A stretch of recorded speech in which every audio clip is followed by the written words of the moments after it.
जैसे ऋषि का आप ले लो, परम पूज्य दुर्वासा मुनि जी महाराज का।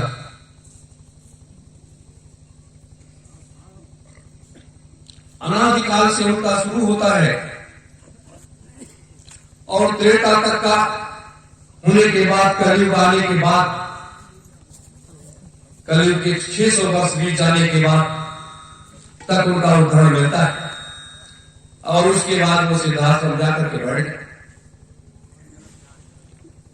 तो एक मनीषी, एक महात्मा अगर इतने समय तक, इतने अंतराल तक रहने के बाद भी उसकी जिज्ञासा नहीं समाप्त हुई, जबकि उनको कहा गया कि सबसे क्रोधी व्यक्ति थे, क्रोधी महात्मा थे,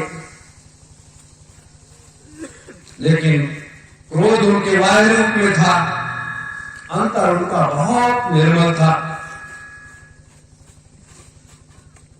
जो व्यक्ति स्वाद को भूल जाए, तो ये होता है, ये क्रम होता है। जैसे परम पूज्य दादा गुरु जी महाराज ने क्या किया, जिस दिन उनके श्वासों की पूरी हुई, वो जाते नहीं, लेकिन उन्होंने अपने जैसा एक योग्य बच्चे को तैयार कर दिया कि आगे मेरा काम ये बच्चा करेगा, इसलिए यहां ज्यादा समय अगर रहेंगे तो ठीक नहीं, कि अब चलना चाहिए, फिर कभी आने का मौका मिलेगा।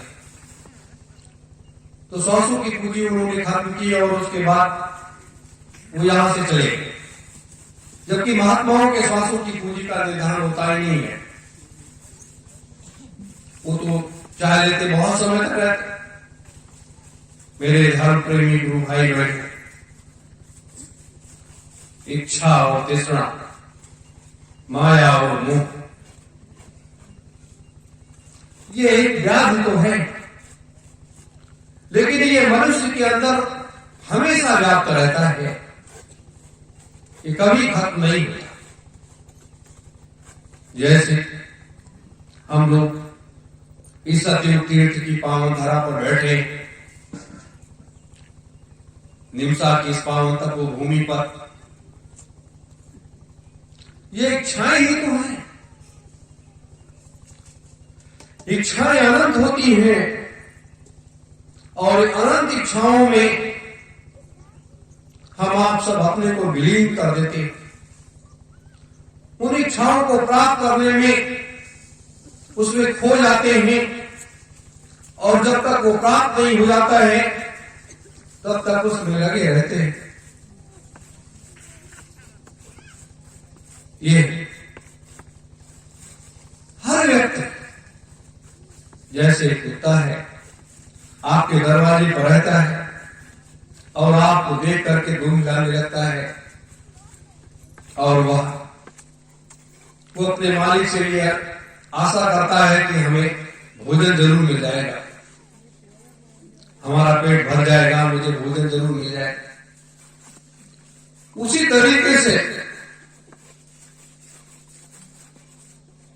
हम आप सब हैं कि हम अपनी इच्छाओं की पूर्ति के लिए मठ, मंदिर, मस्जिद, गुरुद्वारों में जाते हैं, मत्था टेकते हैं और अंतर मन से प्रार्थना करते हैं कि हे प्रभु, मेरी ये मनोकामना आप पूर्ण कर दीजिए। परमात्मा आपकी पुकार को सुनता है और आपकी मनोकामना वो पूर्ण कर देता है, क्योंकि आपने सच्चे मन से उसको पुकारा है, वो आपकी मनोकामना को पूर्ण कर देता है। ये होती है इच्छा। तो यहां आज सतयुग तीर्थ की पावन धारा पर हम आप बैठे हुए इस बालू की रेत में, रात में भयंकर ठंडक होगी, उसके बाद भी ये इच्छाएं नहीं, ये एक त्याग है। इसे कहते हैं त्याग, इसे कहते हैं तपस्या। लेकिन त्याग और तपस्या को जब आप प्राप्त करना चाहो तब उसे कैसे प्राप्त किया जाता है, कैसे किया जाता है, ये तो आपका त्याग हो गया। आपने इस बालू की रेत पर ठंड की हालत में बैठ गए। रात कैसे बीती लोगों की वो तो अलग विषय है, लेकिन आपकी साधना आपने किया कि नहीं किया, आपको मौका मिला कि नहीं मिला, ये एक अलग विषय। जरूरत इन चीजों की है। हम आप सब इस मृतलोक में क्यों आए हैं, किस लिए आए हैं, क्या करने के लिए आए हैं, ये सबसे बड़ी आवश्यकता है, ये सबसे बड़ी चीज है।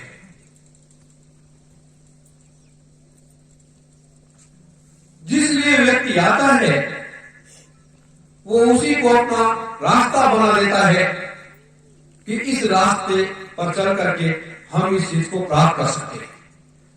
जैसे राम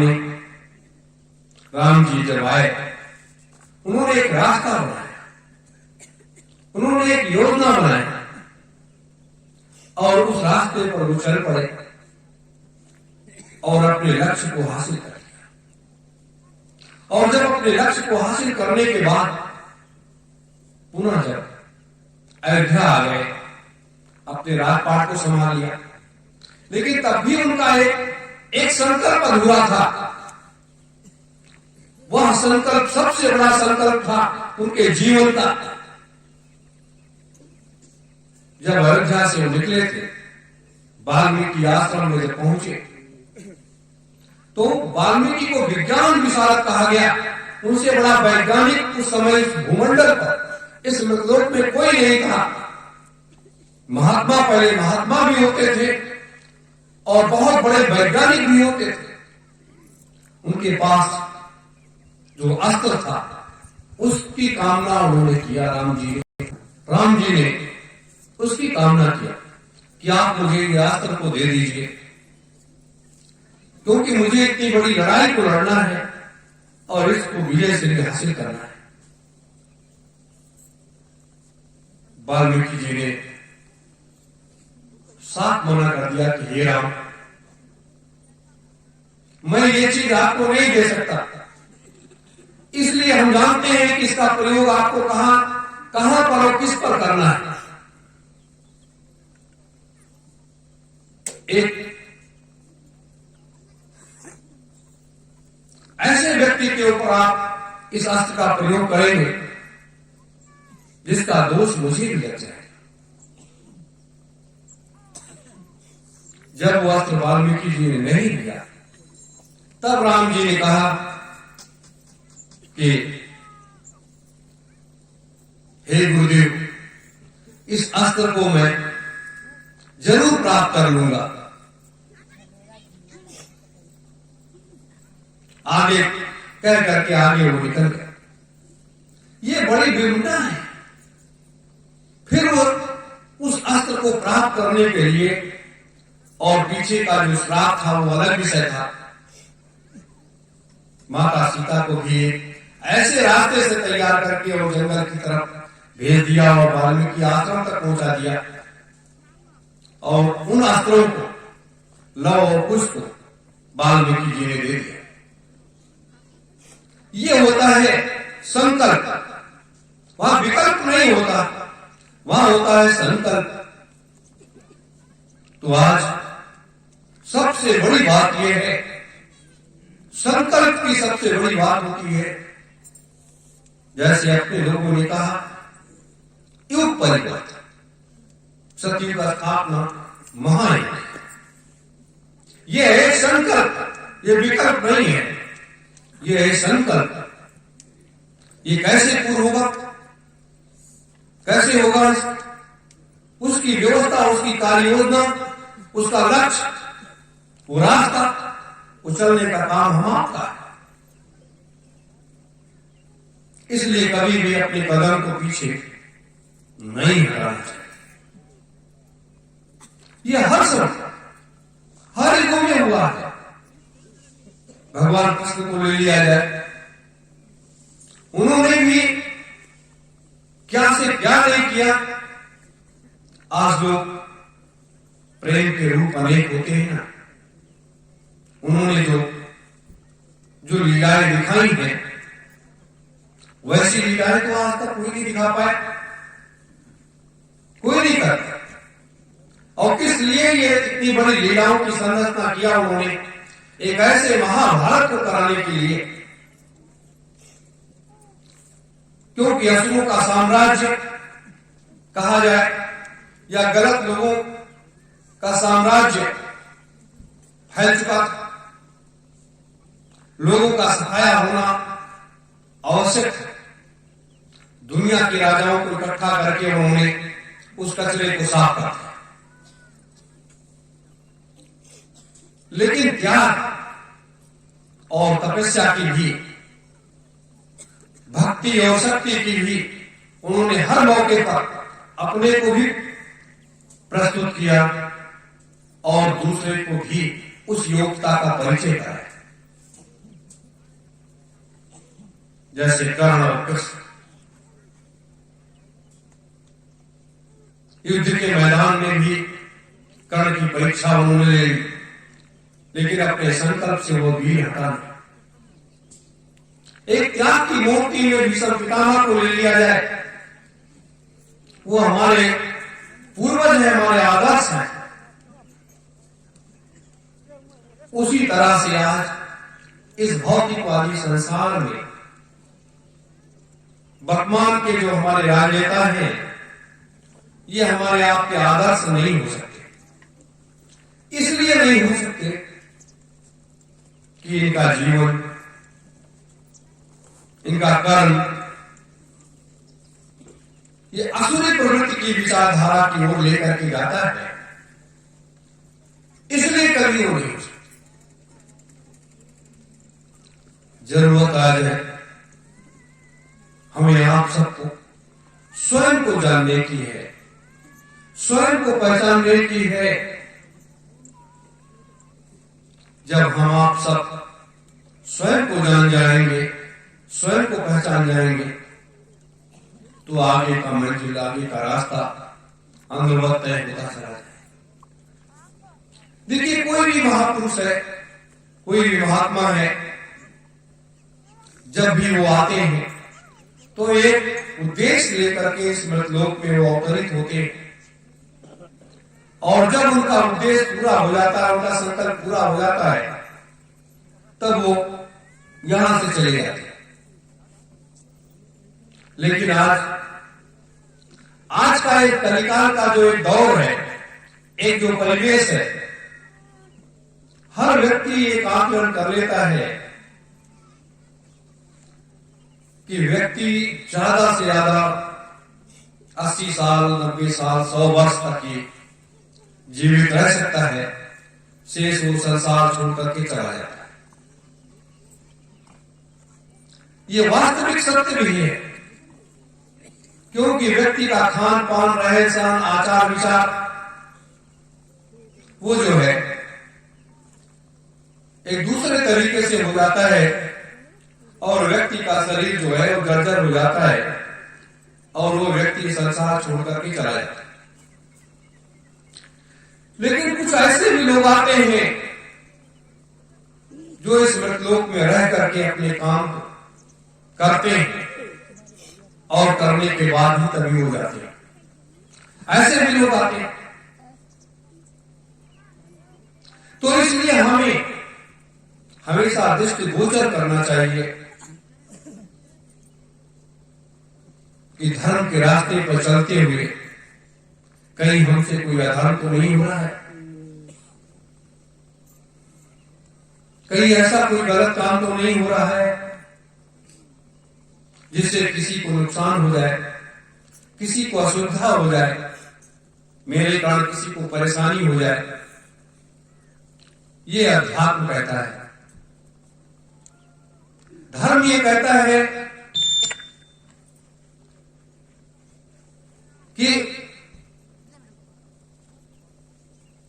जिस धर्म में आपने जन्म लिया है उसका ज्ञान, उसकी भक्ति, उसकी शक्ति, उसकी रक्षा और उसकी सुरक्षा, ये 5 चीजें उससे जुड़ी होती हैं। उस व्यक्ति की नैतिक जिम्मेदारी हो जाती है। जैसे जिस परिवार में हम जन्म लेते हैं, उस परिवार की नैतिक जिम्मेदारी होती है। उसी तरीके से जिस देश में, जिस धर्म में हम पैदा होते हैं, वो भी हमारी नैतिक जिम्मेदारी होती है। और यह चीज हमारे महात्माओं ने समय समय पर आगाह किया है और लोगों को बताया। लेकिन लोगों ने ध्यान दिया नहीं दिया, वो अलग चीज है। आज जैसे बहुत से लोग अपने ही कार्यकर्ता और पदाधिकारीगण उनके घरेलू परिस्थितियों की बात करके वो यहां नहीं आए, तो ये घरेलू परिस्थितियां जो हैं, ये कभी भी छोड़ने वाली नहीं है। जिस दिन इस शरीर से जीवात्मा निकल करके अपने घर चली जाएगी, उस दिन ये घरेलू कार्य, घरेलू व्यवस्था, घरेलू परिस्थिति, ये सब छूट जाएगा। अगर आप प्रेत युग में चले गए तो आप जरूर अपने घर की तरफ देखेंगे कि हमारे घर में क्या हो रहा है। प्रेत बन करके आप इधर उधर रहोगे, या किसी भी जीव, सांप, बिच्छू बन गए या कुछ भी बन गए हो, तब भी आप अपने घर में रुके रहोगे। क्योंकि माया एक ऐसा संसार है कि वो हमेशा नचाता रहता है, वो कभी भी किसी को वो नहीं करता। ये इसलिए होता है कि व्यक्ति जो है वो एक अलग रास्ता तय करने लगता है। इसीलिए कहा गया कि जब गुरु जरूर करना चाहिए और नाम दान जरूर लेना चाहिए। देखिए, गुरु किसको करना चाहिए? जो समय का सदगुरु, जो सच्चा गुरु, जिसको आप अपने अंतर में आत्मसात कर सके, उसको गुरु करना चाहिए। क्योंकि गुरु की महिमा जो होती है वो बड़ी अनंत होती है, और उस महिमा को कोई भी ब्रह्मा, विष्णु, महेश, समस्त देवी देवता भी गुरु की महिमा को काट नहीं सकते और उसको झुठला नहीं सकते। इतनी अनंत होती है गुरु की महिमा। इसीलिए कहा गया कि हजारों ब्रह्मा, हजारों विष्णु, हजारों महेश, जो समय के सदगुरु होते हैं, जो समय के महात्मा होते हैं, उनके चरणों में सुबह शाम साष्टांग प्रणाम करते हैं। तो जिसके आगे हजारों ब्रह्मा, हजारों विष्णु, हजारों महेश सुबह शाम साष्टांग करते हो, इस लोक के ही तो महात्मा है वो। उनका भी तो हाड़ मांस का शरीर है। तो ये बड़ी विचित्र घटना है। माता अनुसुईया गृहस्थ आश्रम में रहते हुए भी इतनी बड़ी साध्वी थी कि उन्होंने